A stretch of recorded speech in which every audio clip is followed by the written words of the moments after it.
کل کے بیان میں چور کی سزا کے تعلق سے بیان کیا گیا۔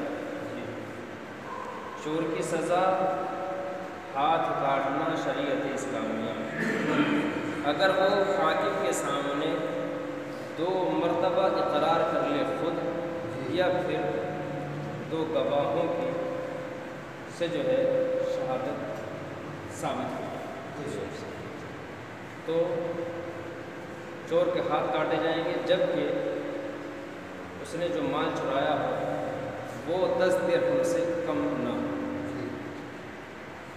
یہاں سے اللہ رب العزت ارشاد فرماتا ہے، یا ایھا الرسول لا یحزنک الذین یسارعون فی الکفر من الذین قالوا آمنا بافواہہم۔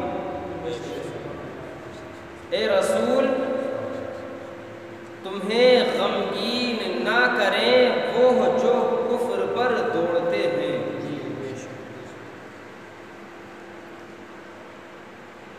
اللہ تعالی سید عالم صلی اللہ تعالی علیہ وسلم کو یا ایھا الرسول کے خطاب عزت کے ساتھ مخاطب فرما کر تسکین خاطر فرماتا کہ حبیب صلی اللہ علیہ وسلم میں آپ کا ناصر و معین ہوں۔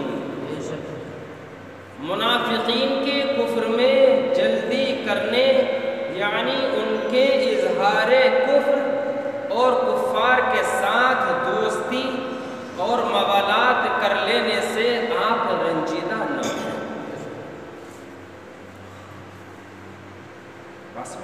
جی، من الذین قالوا آمنا بافواہہم ولم تؤمن قلوبہم، جو کچھ وہ اپنے منہ سے کہتے ہیں ہم ایمان لائے، منافقین صرف منہ سے کہتے ہیں کہ ہم ایمان لائے اور ان کے دل مسلمان نہیں۔ یہ ان کے نفاق کا بیان ہے۔ آگے اللہ بیان فرماتا ہے وَمِنَ الَّذِينَ هَادُوا، اور کچھ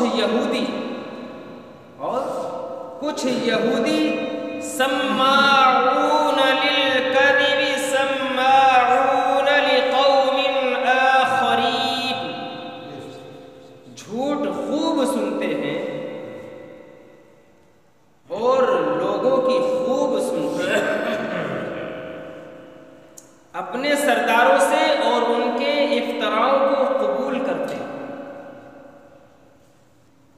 لم یأتوک، جو تمہارے پاس حاضر نہ ہوئے، یحرفون الکلم من بعد مواضعہ، اللہ کی باتوں کو ان کے ٹھکانوں کے بعد بدل دیتے ہیں۔ یقولون ان اوتیتم ھذا فخذوہ، کہتے ہیں یہ حکم تمہیں ملے تو مانو اور یہ نہ ملے تو بچو۔ اس کو سمجھیے اس کے شان نزول سے۔ یہود خیبر کے شرفاء میں سے ایک بیاہ مرد اور ایک بیاہ عورت نے زنا کیا، شادی شدہ زنا کیا، اس کی سزا توریت میں سنگسار کرنا تھی کہ اس کو سنگسار کیا جائے۔ یہ انہیں گوارا نہ تھا، اس لیے انہوں نے چاہا کہ اس مقدمے کا فیصلہ حضور سید عالم صلی اللہ علیہ وسلم سے کرائے۔ چنانچہ ان دونوں مجرموں کو ایک جماعت کے ساتھ مدینہ طیبہ بھیج دیا اور کہہ دیا کہ حضور صلی اللہ علیہ وسلم کا حد حضور صلی اللہ علیہ وسلم کا حد کا حکم دے تو مان لینا اور سنگسار کرنے کا حکم دے تو نہیں ماننا. وہی اللہ نے بیان کیا. حد کا حکم یعنی کہ اگر کوڑے لگانے کا حکم دے تو مان لینا اور اگر سنگسار کرنے کا حکم دے تو نہیں. وہی اللہ نے ارشاد فرمایا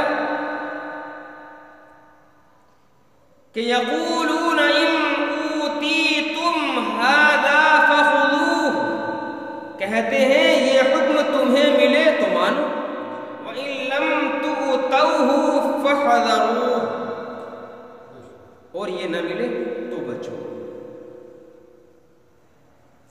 بات سن باری. تو انہوں نے کہا کہ اگر حضور صلی اللہ علیہ وسلم حد کا حکم دے تو مان لینا اور سنگسار کرنے کا حکم دے تو نہیں ماننا. وہ لوگ یہودی بنی قریظہ اور بنی نذیر کے پاس آئے اور خیال کیا کہ یہ حضور کے ہم وطن ہیں، ان کے ساتھ آپ کی صلح بھی ہے، یہ ان کے سفارش سے کام بن جائے.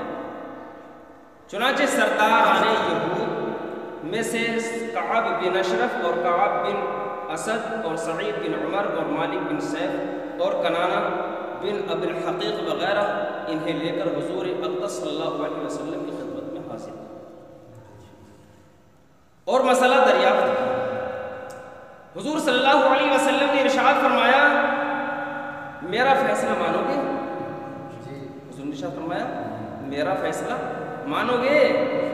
انہوں نے اقرار کیا. آیت رجم نازل ہوئی، سنگسار کرنے کی آیت نازل ہوئی اور سنگسار کرنے کا حکم دیا. یہود نے اس حکم کو ماننے سے انکار کیا. حضور نے فرمایا کہ تم میں ایک نوجوان ہے ابن سوریہ نامی،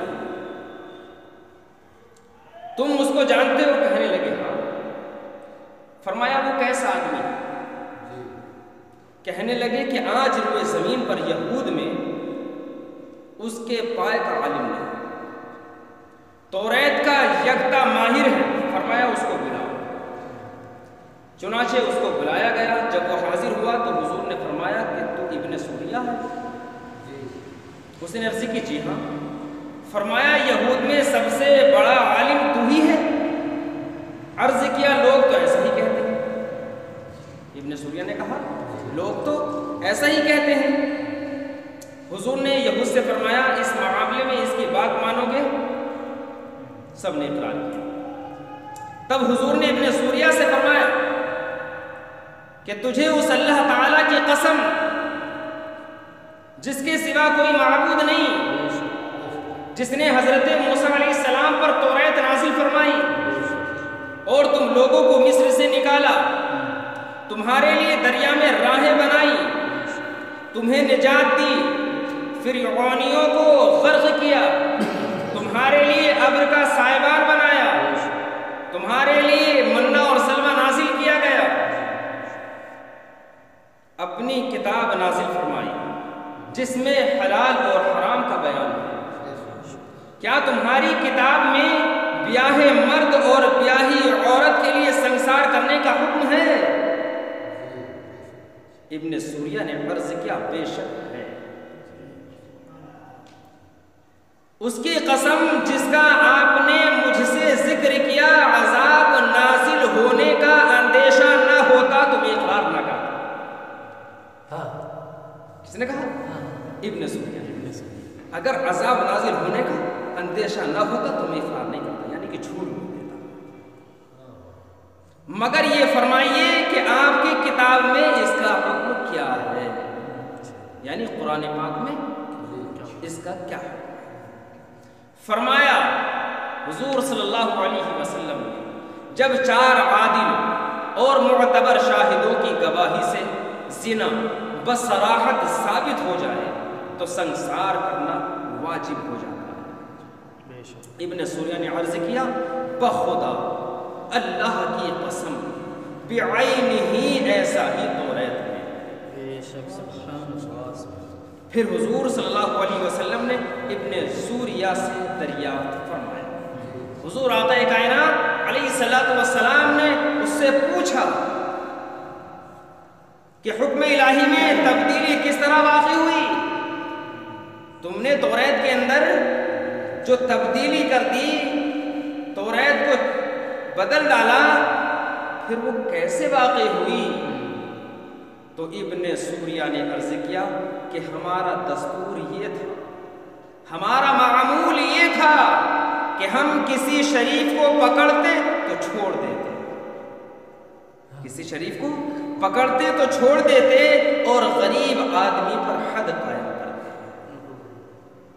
اس طرح اور اس طرز عمل سے شرفاء میں، شریف لوگوں میں زنا کی بہت کثرت ہو گئی، یہاں تک کہ ایک مرتبہ بادشاہ کا چچا زاد بھائی اس نے زنا کیا تو ہم نے اس کو سنسار نہیں کیا۔ پھر ایک دوسرے شخص نے اپنی قوم کی عورت سے زنا کیا تو بادشاہ نے اس کو سنسار کرانا چاہا۔ اس کی قوم اٹھ کھڑی ہوئی اور انہوں نے کہا کہ جب تک بادشاہ کے بھائی کو سنسار نہ کیا جائے اس وقت تک اس کو ہرگز سنسار نہیں کیا جائے گا۔ تب ہم نے جمع ہو کر غریب شریف سب کے لیے بجائے سنسار کرنے کے یہ سزا نکالی کہ 40 گھوڑے مارے جائیں اور منہ کالا کر کے گدھے پر بٹھا کر کشت کرایا جائے۔ یہ سن کر یہود بہت بگڑے، جو یہود آئے تھے نا وہ بہت بگڑ گئے، بہت بگڑے، اور ابن سوریہ سے کہنے لگے کہ تو نے حضرت کو بڑی جلدی خبر دے دی، تو نے حضرت کو بڑی جلدی خبر دے دی، اور ہم نے جتنی تیری تعریف کی تھی تو اس کا مستحق نہیں ہے۔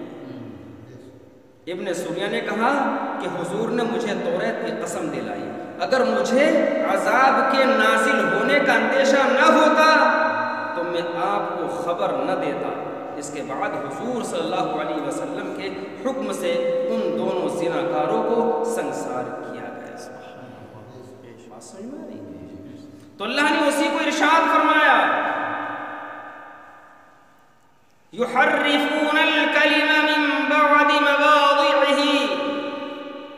اللہ کی باتوں کو ان کے ٹھکانوں کے بعد بدل دیتے ہیں۔ یقولون ان اوتیتم ھذا فخذوہ، کہتے ہیں یہ حکم تمہیں ملے تو مانو، وَإِن لَّمْ تُؤْتَوْهُ فَاحْذَرُوا،